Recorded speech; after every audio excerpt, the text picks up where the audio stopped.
Big TV భక్తి సమాచారం WhatsApp ఛానల్లో జాయిన్ అవ్వండి. అన్ని విశేషాలు ఎప్పటికప్పుడు తెలుసుకోండి.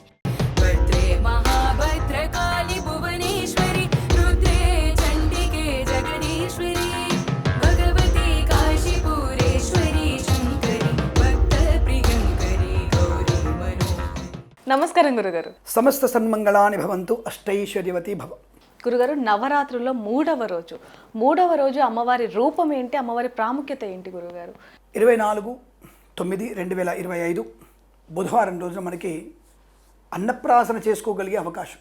అర్థం ఏంటది మీకు ఈ పాటికి? అవును గురుగారు. అన్నపూర్ణే సదాపూర్ణే శంకర ప్రాణవల్లభే జ్ఞాన వైరాగ్య సిద్ధ్యర్థం భిక్షాందేహి చ పార్వతి. మన నిత్యము నిరంతరము కలియుగంలో ప్రధానమైనది అన్నము. ఈ అన్నమును ఇవ్వగలిగేటువంటి మహత్తు అనేది అన్నపూర్ణాదేవి మాత్రమే. సాక్షాత్తుగా పరమేశ్వరుడికి కూడా అన్నదానం చేయగలిగినటువంటి శక్తి ఉన్నది ఆ మాత మాత్రమే, అన్నపూర్ణాదేవి. అటువంటి ఆరోగ్యవంతమైన సుసంపన్నమైనటువంటి లోకహితానికి పూజించగలిగేటువంటి ఏకైక దేవత అన్నపూర్ణాదేవి. ఈరోజు అటువంటి అన్నపూర్ణాదేవి యొక్క అలంకరణ అమ్మవారిని మనం చేసుకుంటాం. ఈ అన్నపూర్ణాదేవి యొక్క అలంకరణలో విశేషమైనటువంటి భాగం ఏంటంటే, తప్పనిసరిగా మీరు ఇంట్లో పాలు పొంగించే ప్రసక్తి కూడా చేసుకోవాలి. అంటే ఇంట్లో పాలు పొంగించవచ్చు. అంటే ఎందుకండి అని అంటే ఇది ఎక్కడ చెప్పబడలేదు. అంటే ఎక్కడైతే మనం గృహప్రవేశం చేసినప్పుడు పాలు పొంగిస్తాం కదా, అలా పాలు పొంగించి అగ్నిదేవుడికి అన్న నైవేద్యం పెట్టాలి. నైవేద్యం పెట్టాలి. ఇది తప్పకుండా మీరు చేయండి. అలాగే మనం రోజు కూడా మీకు తెలుసో తెలీదో అన్నం వండిన తర్వాత తప్పకుండా అన్నాన్ని మనం ఈ అగ్నిదేవుడికి కొద్దిగా అన్నం ఒక్కడ స్టవ్ దగ్గర పెట్టాలి, అన్న నైవేద్యం. అందుకనే పొంగడం వల్ల పెద్దవాళ్ళు మంచిదే అంటారు తెలుసా. అగ్నిదేవుడికి నివేదన అయిందిలే, పర్లేదులే అంటారు. మన వాళ్ళు చెప్పేది ఏది గుడ్డిగా చెప్పరు. అగ్ని అనేది భగవంతుడు, సాక్షాత్తుగా అగ్నిస్వరూపమైనటువంటి విష్ణుమూర్తి. అహం వైశ్వానరో భూత్వా ప్రాణాదేహమాస్త అంటే లోపలే ఉంటాడు ఆయన, అగ్ని రూపంలో ఉంటాడు. అగ్ని రూపమే ఆకలి అంటే ఏమిటి? అగ్ని దహించి వేస్తుంది కదా నేను, అంటే ఒక రకంగా లాగుతుంది కదా. ఆ అగ్నిదేవుడు ఉండడం బట్టి మనకి ఆకలి ఇస్తుంటుంది.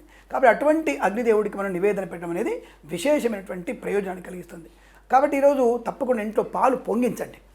అలాగే తప్పకుండా మీరు ఈ స్టవ్ దగ్గర, అంటే మీరు పొయ్యి దగ్గర స్టవ్ దగ్గర కానీ వీలైతే వాళ్ళ స్టవ్ మీద వండండి, అంటే బొగ్గుల పొయ్యి మీద వండండి, పర్వాలేదు. అక్కడ ఆ బొగ్గుల పొయ్యి దగ్గర కానీ స్టవ్ దగ్గర కానీ ఒక చెరుగడ పెట్టండి. అమ్మవారు కూడా చెరుగడ ఇష్టం, అన్నపూర్ణాదేవి కూడా చెరుగడ అంటే చాలా ఇష్టం. వీలైతే ఈరోజు మీరు చెరుకు గడతో పాలన్నం తయారు చేయండి. మంచి శుభ్రంగా చెరుగడ శుభ్రంగా కడిగి దాంట్లో ఉన్నటువంటి పొడి పడకుండా శుభ్రంగా తుడిచి ఆ పొడితో మీరు బెల్లపన్నము ఆవు పాలతో అన్న పాయసం చేయండి. బెల్లము అలాగే అన్నము బియ్యము ఆవు పాలతో పాయసం చేయండి. ఆ పాయసం కలిపి గంటె కాకుండా చెరుగడ ఉపయోగించండి. ఆ పదార్థం అమ్మవారి నివేదన చేస్తే మంచిది. ఎందుకంటే మీరు అడగలేదు కాబట్టి, నివేదన అడుగుతారు కాబట్టి ముందే చెప్తున్న విషయాన్ని. ఇది పాలు పొంగించినటువంటి పాలు కూడా అగ్నిదేవుడికి మంచిది. ఇలా మీరు తప్పకుండా ఈ పూజ చేసుకోవడం మంచిది. ఈ అన్నపూర్ణాదేవిని పూజన వల్ల మనకి గర్భస్థమైనటువంటి దోషాలు తొలగిపోతాయి. ఇంటిలో కానీ పిల్లల్లో కానీ అజీర్ణ సంబంధ అనారోగ్యాలు ఉండవు. ఇంటిలో ఆకలితో అలమటించే వాళ్ళు ఎవరు ఉండరు.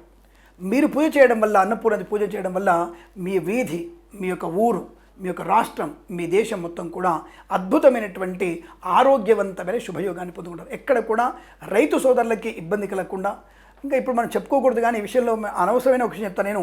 రైతు సోదరు ఎట్టి పరిస్థితులు కూడా మీరు ఇటువంటి విషతుల్యమైనటువంటి పదార్థాలు వేసి భూమిని సారాన్ని పూర్తిగా నాశనం చేయకండి. సేంద్రియ ఎరువులు వాడండి. దానివల్ల సారవంతమైన భూమి అలాగే ఆరోగ్యవంతమైన ధాన్యం బయటకు వస్తుంది. ఆరోగ్యవంతమైన ధాన్యం వల్ల మన లోక కళ్యాణం జరుగుతుంది. భారతదేశ ఆర్థిక ఆరోగ్య శుభయోగాలు ఉంటాయి. ఇది నా యొక్క విన్నపము రైతు సోదరులకి గుర్తుపెట్టుకోండి.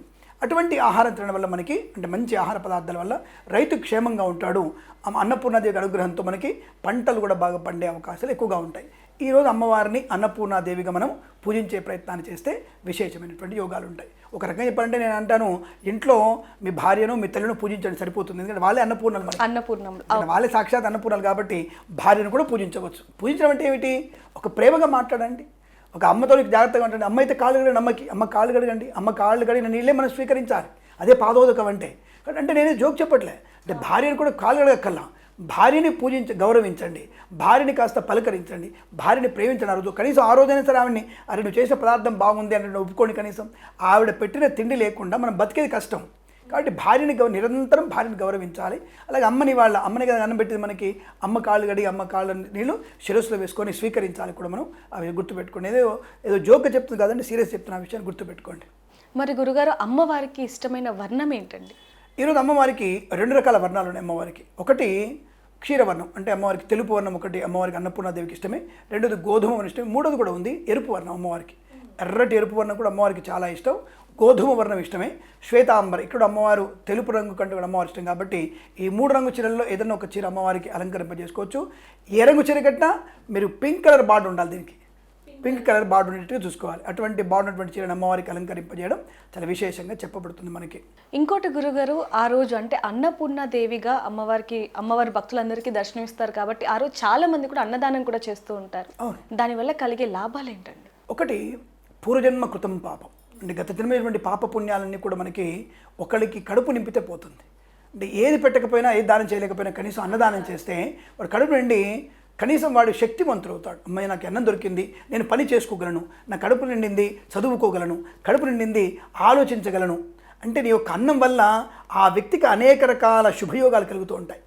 అటువంటి శుభయోగాలు కలగడం ఏమవుతుంది, నువ్వు చేసేటువంటి పనిలో మంచి ఉన్నతమైనటువంటి ఔన్నత్యాన్ని శుభయోగాన్ని పొందుకోగలిగే అవకాశాలు బలంగా ఉంటాయి. కాబట్టి మనిషికి బుద్ధిని శరీర స్థితిని శక్తిని కలిగించేది కాబట్టి అన్నదానం చేయడం వల్ల పూర్వజన్మ అంటే పాప ఫలితాలు పోయి పుణ్య ఫలితాలు మనకి అనుకూలంగా ఏర్పడి నెక్స్ట్ మనకి రాబోయేటువంటి రోజులలో, అంటే ప్రత్యక్షంగా రాబోయేటువంటి సంవత్సరము రోజులలో నీకు ఎక్కడ కూడా నీకు అనారోగ్యాలు రాకుండా, ఆర్థికమైన ఇబ్బంది రాకుండా మనం అనుకూలతను పొందుకునే అవకాశం ఉంది. కాబట్టి తప్పకుండా మీరు అన్నదానం చేయడం విశేషము.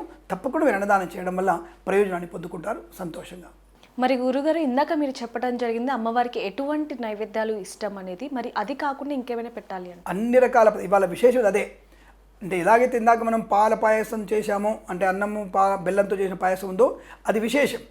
ఇక్కడ మీరు పెట్టాల్సినవి మహానివేదన, అంటే అన్నము సపరేట్, పప్పు సపరేట్. అంటే మనం పెసరపప్పు అన్నంలో వేస్తాం, అంటే కాస్త పెసరపప్పు వేసి అన్నం ఉండాలి, అది మహానైవేద్యం. తప్పకుండా ఇక్కడ కూడా 2 గింజలు పెసరపప్పు అన్నంలో వేసి అది ఉడికించాలి, అది అన్నం. పప్పు, పాయసము, భక్ష్యము, భోజ్యము, లేహ్యము, కూరలు, 9 రకాల కూరలు అమ్మవారికి పెట్టాలి. వాళ్ళు 9 రకాల ఆకుకూరలు కూరగాయలతో కలిపి 9 రకాల పదార్థాలు వేరువేరుగా పెట్టాలి అమ్మవారికి. అలాగే ఆవు నెయ్యి బ్రహ్మాండంగా, తర్వాత పులిహోర, దధ్యోదనం, పంచభక్ష పరమాన్నాలు అమ్మవారికి పెట్టాలి. అంటే ఇవాళ అన్నపూర్ణాదేవికి సమస్తమైనటువంటి నివేదన చేయాల్సిన అవసరం ఉంటుంది. శాకాహారయుక్తమైనటువంటి పదార్థాన్ని కూడా అమ్మవారి నివేదన చేసి అమ్మవారి అనుగ్రహాన్ని పొందుకోవచ్చును. ఈరోజు మీరు తప్పకుండా అన్నపూర్ణాష్టకం చదువుకుంటే చాలా విశేషము. రెండవది, ఈరోజు శ్రీ సూక్త విధానంగా మీరు పూజ చేయడం చాలా మంచిది. తప్పకుండా అమ్మవారినటువంటి శ్లోకాలతో పూజ చేసే ప్రయత్నం. అలాగే మీరు ఈరోజు చదువుకునే శ్లోకం మాత్రం అన్నపూర్ణాష్టకం చదివితే విశేషమైన ప్రయోజనాన్ని పొందుకుంటారనే విషయాన్ని గుర్తించండి. శుభమస్తు. ధన్యవాదాలు. సర్వే జనా సుఖినో భవంతు. For more videos like this, subscribe Big TV channel.